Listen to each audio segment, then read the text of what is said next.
All right, up next, number 21, the Orlando Magic. This summer, they hired a new head coach, Sean Sweeney, brought back Nikola Vucevic, drafted Felix Akpara in the second round. They lost Mo Wagner. Not a lot besides bringing in a new head coach. And so I think Orlando, you're looking at a team that's having a very similar roster to what we saw last season. And the big question with them is going to be, what does Sean Sweeney do with it?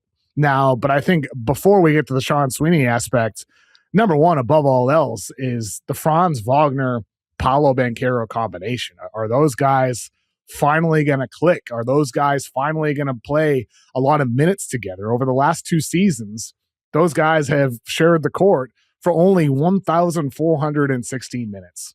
That's it. That's it. They haven't, neither of them have been on the floor for 2,192 minutes over the last 2 years. And so this team has been okay, pretty solid, a plus 3.2 net rating in the minutes with Wagner and Banchero. They've been really good in the minutes with just Franz Wagner, a plus 6.8 net rating. They've been negative, minus 1.9 with Banchero only on the floor.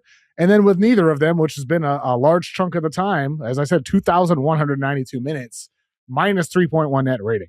And so are these two guys finally going to click, whether it's due to their own development or something that Sean Sweeney does, or are we going to be talking in the middle of the year about Banchero trades once again, potentially? Well, first off, I have to start by saying it's disrespectful to have the Chicago Bulls below the Orlando Magic on your entertainment rankings. You're telling me you want to see these guys bricking away more than Caleb Wilson throwing down? Let me explain. I have categories where I've rated each team, like the star gravity. Do they have stars? The stakes, is this team contending or not? The future, like the Bulls are like a 9 out of 10 for their future. The Magic are not. They're like a 3 out of 10 for their future roster. But where the Magic get an edge is the chaos potential. This is a team that I think you could be watching a train wreck. So when I think of the entertainment rankings, I'm not talking purely from a league pass standpoint. What I'm going to tune into at 10 p.m. East, at night for a West Coast team. I'm talking about when you're following the news and like you're waiting for a notification to pop up. I'm talking about that and the on-court stuff, all of it combined. And I think Orlando could get pretty messy this year is what I'm saying. I think it could get very messy and interesting with them. So that's why. Whereas Chicago, they're not going to be chaotic. I'd be shocked if they were chaotic. They've gone through their Magic era already, where it was like, oh, is this team actually going to work? We're going to have to break it apart.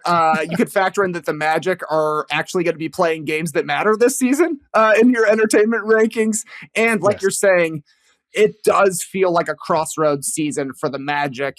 Last offseason, they decided to part ways with Jamal Mosley. That was the move they made. That just means the players are left for things that could change. It definitely feels like Paolo Franz is the first thing to figure out, since they are both seem like players who could be the best player on a good team. Do they necessarily make each other better? We're not sure yet, and it's because the injuries have been such a problem for both of these guys. It's also weird that I feel like the Paolo Banchero, his stock falls during every regular season. We see the inefficiency. We see him, maybe not playing to his strengths the way some people would like. But then it comes playoff time and he puts together a great playoff run. He seems to be a playoff riser at the very least. I'm a Paolo fan, but I do have some questions about the fit in Orlando and exactly how long they're going to be able to keep trying these two guys together rather than trying something new, especially with these big contracts kicking in. I think you could even say something similar about Suggs and Anthony Black. Are these two guys going to be able to fit together? So to me, the first choice is, what are we doing with Paolo and Franz? And then they're going to have to figure out the backcourt as well. I think that's spot on, Trey, because you look at this team, right? They were 22nd in three-point attempts last year, 27th in three-point percentage. They added Desmond Bane last year. Yeah, he took 8 shots a game. He shot over 40%, but he alone didn't fix their shooting woes in terms of efficiency or in terms of volume. They need more. They need Wagner to shoot better. They need Banchero to shoot better. They need those guards, Black and Suggs, to shoot better. And I think when I look at Sean Sweeney and the job he's going to have to do as head coach, I don't think this roster has the guys. I don't think there's anything he can do from an X's and O's standpoint to modernize this offense unless they get individual player development. Like Jalen Suggs, what was it? He went like 1 of 38 or something from 3. How many threes did he miss in a row in the first round? It's disgusting. It was gross. He definitely has a way longer track record of missing threes than he did that one season where he's like a 40% three-point shooter. That seems to have been a flash in the pan. But I'm with you. It felt like, the Magic did all they could last season to go from bottom 5 in the league to 19th in offense.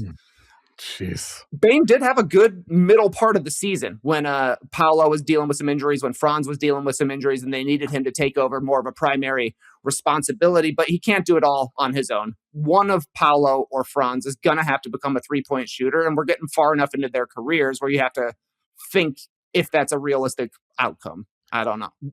With Franz Wagner, it's fascinating because even back in college at Michigan, he was an 80+% guy from the free throw line. Always an 80+% guy. He's in his NBA career, he shot 85.1% from the free throw line. He's got touch on floaters and, in the paint and these tough, touch layups off the glass and everything. Great finisher for sure. Great finisher, all of it. But 32.4% from three. It just has never translated for him from 3-point range. Whereas Banchero has always been, mild efficiency from the line and from mid-range and from three. I don't expect it from Paolo as much, but from Wagner, it should happen at some point, but it hasn't. And even if it does, though, even if Wagner's a 40% guy from three this year, what you're hitting on with Suggs and Black in the backcourt, I look at those guys and I'm like, yeah, they're good players, but is this the best fit? And so is there anybody else on this team that can emerge as a big piece? And to me, I think the guy that I look at is their first round pick last year out of Michigan State, guard Jace Richardson. He didn't get much of an opportunity last year. He's undersized. He's not an elite athlete like his father, Jason Richardson, was, but he's so skilled as a creator, as a shooter. And I think with Jace Richardson, if you're looking at any young guy on the Magic roster who could pop out of nowhere and change the complexion of the team, I think the variety Richardson could provide as a guy who's about 6 foot, quicker, agile, smaller player, that variety might work compared to some of the size across positions that Orlando has otherwise. Do you think there's something to that, when it comes to having someone smaller surrounded by, a bunch of trees, a bunch of tall players? Yeah, I do, because in my wedding party, we had 4 guys who were 6'4" or taller, and then one of our friends is 5'9", and he was just killing it on the dance floor. So it's got to be the same for Jace Richardson. I was the same. I was a big fan of his coming out of college, and I think he at least needs to get some sort of a chance in the backcourt for Orlando. We saw all the moves that happened during this offseason. The Celtics broke up Tatum and Brown because they're worried about the second apron. The Knicks lost Mitchell Robinson because they're worried about the second apron. The Thunder started making moves because they're worried about the second apron. The Magic are going to run into similar problems having big contracts in Paolo, Franz, and Desmond Bane, which means you need to play your young guys at least a little bit to see if they're players who are going to be able to stick around until their second contract, until their third contract. I think Richardson needs to at least start the season as part of the rotation for Orlando. They can take a chance and see exactly, let him stretch his legs, let him spread his wings and see what he can offer as he's probably not their 6th man. Maybe he's like their 7th, 8th man, but he needs to be playing just to see if they should continue to invest in this guy going forward. Thank you for tuning into the Kevin O'Connor Show today. Make sure to subscribe to Yahoo NBA so you can keep up with all of our NBA coverage. And if you enjoyed today's video, please make sure you give us a like and leave a comment down below with your thoughts. We'll see you for the next one.